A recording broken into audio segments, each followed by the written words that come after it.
Taylor Mannix here from Big Time University. We're with head coach Andrew Morong. Coach, we talked after the YSCC championship. I asked, hey, what would it take to get it done? You talked about the size, the length, and that press, and it seems like especially in the national championship game, that really made a difference. Yeah, I think so. I think we're this season especially, we really recruited to be the deepest, longest, and most athletic team on the floor at any given time, and that came to fruition, throughout the national tournament. It takes more that you can't just roll. It takes more than the 5 people on the court, especially with our style of play. We play so fast. The length really helps take away passing angles. Our depth allows us to continue it for 94 feet for 40 minutes. So it's just a culmination of so many things, and you saw that on full display, especially in the first quarter of the national championship game. We just overwhelmed Miami Hamilton. They had no answer for our size, our length, our depth, and our pressure defense, and that really set the tone for the final 30 minutes of the game. Yeah, and you mentioned that first quarter, 24-2. You get out to that run. I was telling you, my brother Jeff and I were like, eye-popping statistic there, especially in the national championship game. Who and what really made that impact for you guys early to get that comfortable? I shouldn't say you were comfortable, but to at least get that lead. Yeah, definitely never comfortable. Right, doesn't matter how big that lead is. Head coaches were a little bit psychotic like that, However, I wasn't necessarily surprised with having a big lead. I was surprised they only had 2 points. But I think it was just our relentless defense, in our diamond press, our 1-2-1-1. Bree is the best middle runner, the position we call middle runner, that we've ever had. And Josephine Friend is probably the best defender we've ever had here. At 6'2" with a even longer wingspan to be able to guard a point guard and a center in the same possession at any given time. That makes us so dynamic and allows us to build so much trust as we're switching, because rarely do we start a defensive possession guarding the same person that we began that possession with. If not, you're usually guarding 2 or 3 or a 4th different person within one possession. Right. So it was just a culmination of our defense, which is usually set by Bree and Josie. And then from there, when they're putting the pressure on and anticipating passes, that gives the confidence to everybody else to continue pressuring the basketball when it's their turn, and to take risks. We tell them all the time. It's like, just I'll go for it. We'd rather you make the aggressive mistake than the passive mistake. And I think you saw in the first quarter especially that everyone was just in tune to, all right, let's just go for it and leave it all out there. Well, and you mentioned Josie. I know we talked to Bree, who's a part of that, very signature press, 28 turnovers. Again, that's just, incredible there that you forced there. But you mentioned Josie. One thing I noticed watching her in the YSCC championship, her energy on the sideline. What does that bring to? Because I feel like defensively, that's the type of mentality and energy you need to bring all the time to be able to execute. Yeah, I think Josie, like many of the girls on our team, they do a great job celebrating more than just what the crowd celebrates. So the crowd loves like the offensive foul or the big 3 or whatever, But if we hedge a screen correctly, that's a really, really big deal. If we Bree had a couple, especially in our semifinal game and in the championship game, where she simply deflected a ball out of bounds, and it was still the other team's ball. But if you look at the bench reaction, if that's all you were looking at, you would think that something major happened in that game. So it's just the fact that we put, I think, a lot of, we just really focus on doing all of those little things, and we put an emphasis on and celebrating those little things, and that just becomes contagious. Well, I'm looking at one thing that stood out to me too, 14 different players score. Yeah. We talk about depth, but to me that just screams the CMCC culture. Everybody contributes in a win. Can you maybe speak to that? Because again, it feels like you guys really embodied your culture here in that win.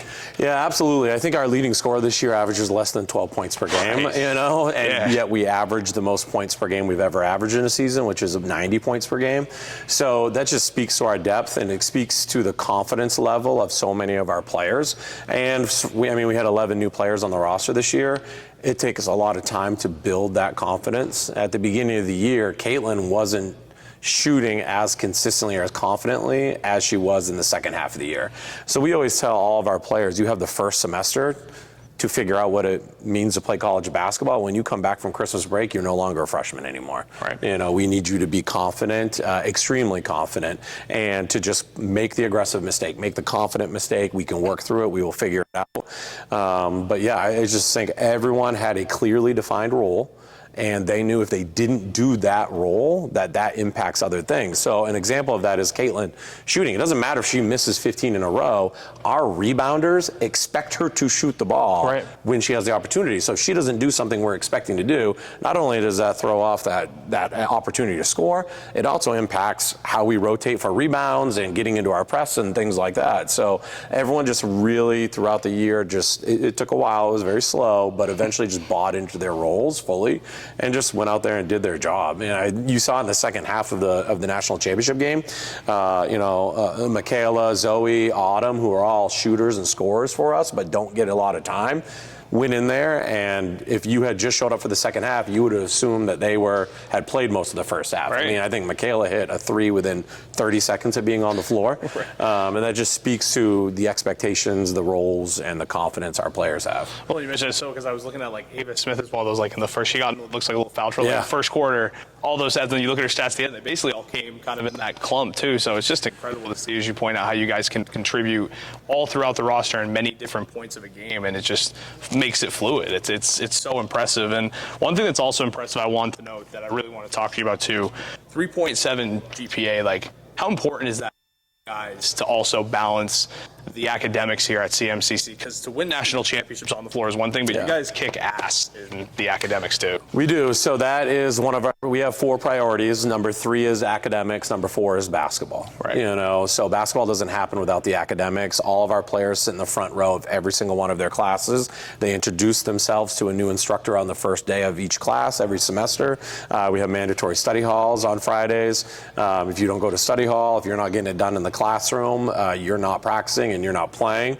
Being the dean of enrollment here also helps with that, and tracking all of that. All that data is right there at my fingertips. We put a huge emphasis on academics. At some point in their lives, the ball stops bouncing, and basketball isn't going to be what leads them to have a family or a career. It's going to be their education that is a foundational part of their future. And sometimes it is hard to get 17, 18, and 19-year-olds to understand that, but we just put an emphasis on it. We talk about it every day. Our fall semester GPA was a 3.45. We had 8 academic All-Americans, which is the most we've ever had. I expect more than a dozen of our players to be on the academic All-Conference team, if not all 18 of them. It's just stuff that you put on your next college application, the stuff you put on your resume. It's going to separate them later on in their lives, and it's just, Bree said it, it's just the standard. You just got to do it, or you're not here. Well, right, and that standard has led you to a 4th national championship, Coach. So, just for you to reflect on when you first got here to now have 4, and my brother Jeff and I were talking about it, 4 in the last decade. Yeah. This isn't just 4 over 2. You've done this since 20. What does it mean to you to maybe even reflect a little bit now today and have that trophy right there as the 4th one? Well, I think a couple of things. As we were walking out of the gym and getting on the bus to go back to the hotel, Ava Smith said to me, she looked at me and she's like, I just can't believe this. I'm so excited. I can't even wrap my head around this. And she kind of looked at me. She's like, well, this is probably old news for you.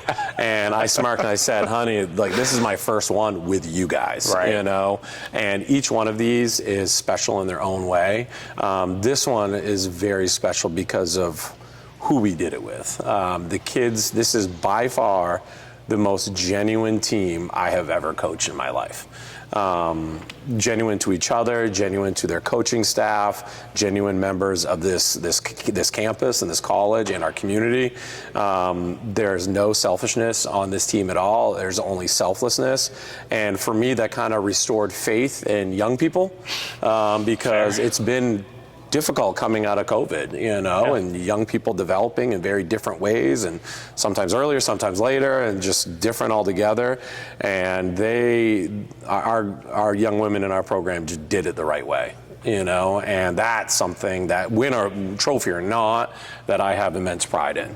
And knowing that this program is shaped by them, but also concurrently shaping them is something that's just really special to me. And I'll remember the relationships far longer than what happened last weekend. This is a culmination of a lot of hard work and a lot of just really hardworking people, great people, selfless people caring about one another. And it's probably something that we as a society could learn a lot from. Working hard selflessly for other people is probably not something that's very common these days, in or outside of athletics. So to be able to do that in our little part of, society is just something special. And hopefully other, players and teams and coaches and people in our community can learn from that. We'll leave it there, Coach, because I don't think there's anything I can follow up with. That was extremely well said as we end here. And, hey, congrats. It's been so fun to follow you guys. Thank you for having us up here. Congrats again on number 4, and we look forward to catching up with you again next year as you chase another one there in the YSCC. It's going to be going for 11 straight next year in the YSCC? That would be 10, yeah. 10, yeah. Oh, my goodness. We'll see. Well, yeah, hey, taxes, you guys know my saying here on Big Time University. Coach Andrew Morong, thanks so much for joining us. Again, we've been up here at CMC, their 4th national championship. Stay tuned for more on Big Time University.